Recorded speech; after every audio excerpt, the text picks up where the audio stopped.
Well, all right. With the sixth quarterback now in 12 picks, that has to be some kind of record. I can't remember the last time six quarterbacks even went in the first round, let alone the first 12 picks. I mean, there were some thoughts about, like, okay, could all these six guys go in round one? Obviously, Atlanta kind of was the real surprise, getting Penix. And now the Broncos, they go with Bo Nix, which is, my podcast co-host Kyle is going to trash this pick and say it's horrible because he doesn't like Bo Nix at all. I'm maybe lower on Bo Nix than picking him at 12, but higher, certainly higher than Kyle is about it. I think there's plenty to like about Bo Nix. I think the concern, I think, is a fair concern with Bo Nix of, is he one of those guys, similar to Kenny Pickett, who simply was better in his final year in college because he was in college for so long? It is a real thing that does happen, where you see guys play just a lot of years in college and you get better at it, but you're still not a great, necessarily NFL caliber player.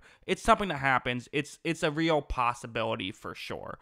I don't know if that's all Bo Nix can bring to the table, though. I do think that he, definitely mastered his offense the last year in college, which is very good. And I thought he did some other really good stuff. I thought he was very good kind of post-snap at times, making plays happen. I do think there's, a lot of people felt like he's kind of the prototypical Sean Payton quarterback. I don't know exactly if that's the case, but I can see him being a really good into Sean Payton's scheme. They need a quarterback, and if you like him enough, hey, let's draft a quarterback, and if he stinks, let's get another guy next year, right? Because you have so much dead cap right now with Russell Wilson, and looking at their quarterback room, I don't think they wanted to give Zach Wilson a year, so I don't hate this move at all. I kind of like it. I think it makes some sense.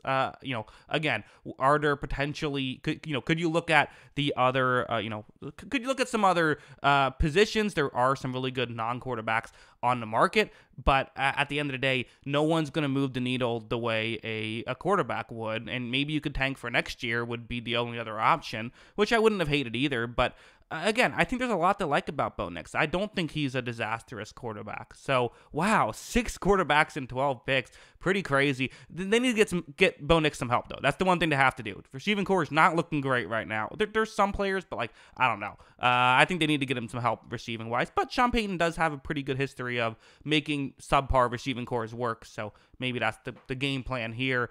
I don't know. But yeah, I mean, it should be an interesting ride here. But that's what I think about all this. What do you think? Let me know in the comments below. Always love hearing from y'all. And of course, as always, thanks for watching.